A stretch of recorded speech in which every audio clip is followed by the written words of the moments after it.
नमस्कार, मैं हूं रेणुका काले। मेरी हिंदी कक्षा हिंदी पद में आपका स्वागत है। चैनल पर अगर आप नए हैं तो इसे सब्सक्राइब कर लीजिएगा, बेल आइकॉन प्रेस कर दीजिएगा ताकि आपके मतलब की कक्षाएं यूं ही आपको मिलती रहें। काव्य रस के अंतर्गत इन दिनों हम पढ़ रहे हैं महान साहित्यकारों की, कवियों की कालजयी रचनाएं, बहुत ही खूबसूरत रचनाएं, जीवन की सीख देने वाली रोचक और प्रेरक कविताएं। इसी क्रम को आगे बढ़ाते हुए आज मैं आपके लिए लेकर आई हूँ डॉक्टर हरिवंश राय बच्चन की एक छोटी सी कविता, लेकिन इसके अर्थ बड़े गहरे हैं, इसके मर्म बहुत गहरे हैं और इसकी व्याख्या जब मैं आपको बताऊंगी ना तो आप इससे कहीं ना कहीं सहमत होते चले जाएंगे कि वाकई जिंदगी में ऐसा कभी ना कभी आपने भी महसूस किया है। तो पहले कर लेते हैं वाचन और फिर इसका अर्थ मैं आपको समझाऊंगी। देखिएगा, कविता कुछ इस तरह की, जैसा कि मैंने पहले ही आपको बताया, ये कविता जो है इसका शीर्षक है मैंने मान ली तब हार और लिखा है डॉक्टर हरिवंश राय बच्चन जी ने। अमिताभ बच्चन के पिताश्री हैं ये, या ये कहें कि इनके पुत्र हैं अमिताभ बच्चन। दोनों का व्यक्तित्व महान है। और आइए, बाबूजी की कविता मैं आपको सुनाने जा रहा हूँ। इस तरह से कहते हुए अपने पिताश्री की कविताएं बच्चन जी अक्सर, अमिताभ बच्चन जी अक्सर अपने कार्यक्रमों में, शोज में प्रस्तुत किया करते हैं। तो ये एक कविता बड़ी ही प्यारी सी है, देखिएगा। पूर्ण कर विश्वास जिस पर, हाथ में जिसका पकड़कर, था चला जब शत्रु बन बैठा हृदय का गीत, मैंने मान ली तब हार। विश्व ने बातें चतुर कर, चित्त जब उसका लिया हर, मैं रिझा जिसको न पाया, गा सरल मधुगीत, मैंने मान ली तब हार।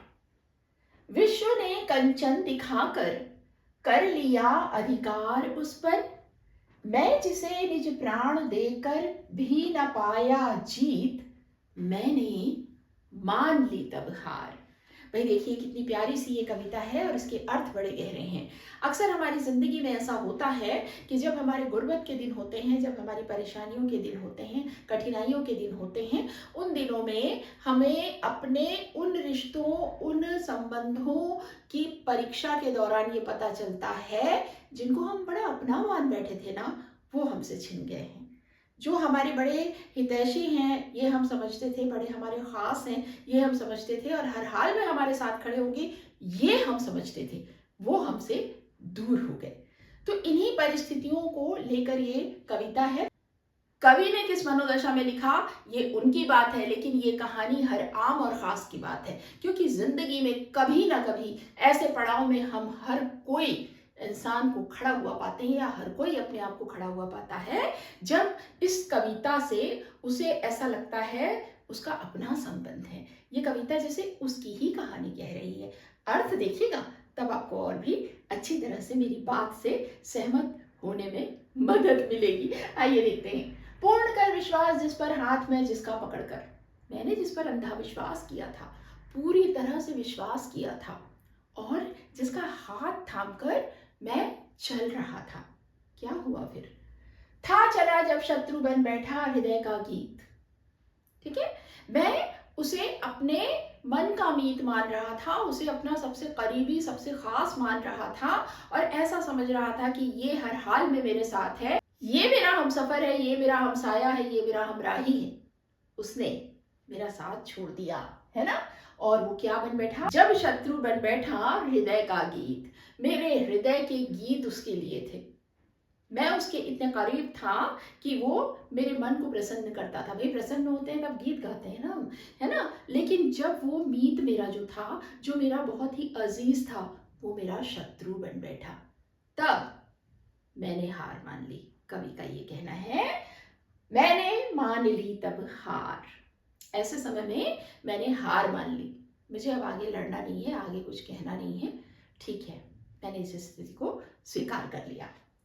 विश्व ने बातें चतुर कर, चित्त जब उसका लिया हर। इस विश्व ने, इस संसार ने, इस जगत ने बहुत ही चतुराई से बातें करके उसका हृदय जो है परिवर्तित कर दिया, उसके मन को हर लिया, उसके मन को अपने वश में कर लिया।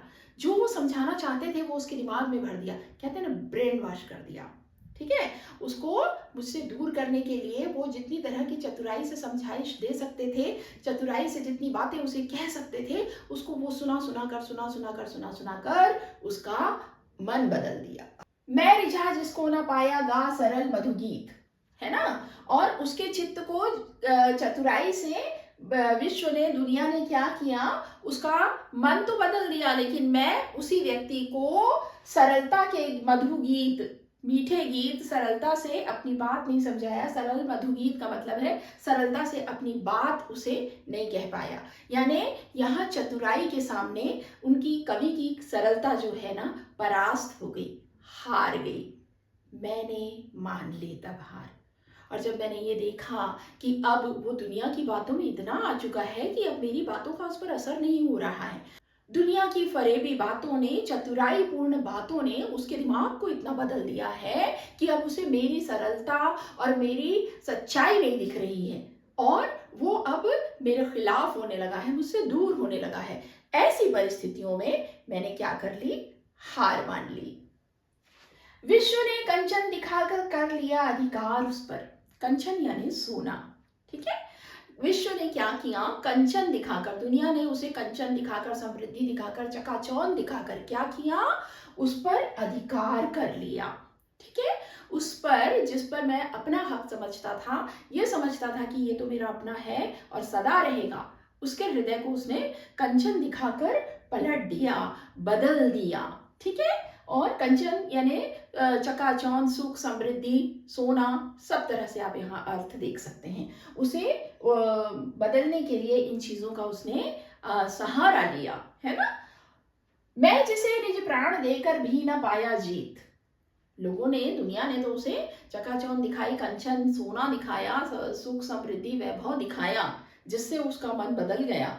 और उसका मन बदल गया जिसको मैं अपनी जान देकर भी जीत नहीं पाया।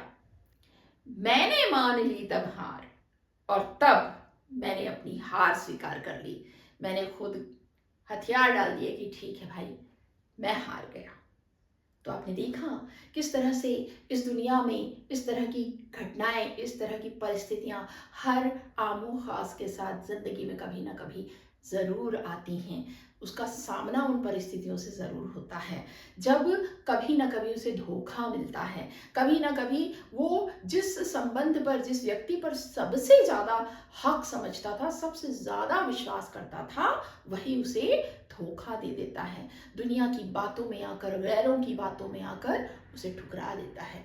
तो ये बहुत ही मार्मिक कविता थी। इसके अर्थ, इसकी व्याख्या बहुत गूढ़ है, बहुत विस्तृत है। जितना जितना आप इसके अर्थ निकालेंगे, उतने उतने इसके अर्थ निकलेंगे। तो देखा आपने, इसे कहते हैं गागर में सागर। छोटी सी कविता, लेकिन अर्थ बहुत बड़े हैं इसके। तो चलिए, इसी तरह की किसी और कविता के साथ मिलेंगे किसी और कक्षा में। तब तक के लिए स्वस्थ रहिए, मस्त रहिए, और दीजिए अनुमति हिंदी पद से अपनी काले मैम को। नमस्कार।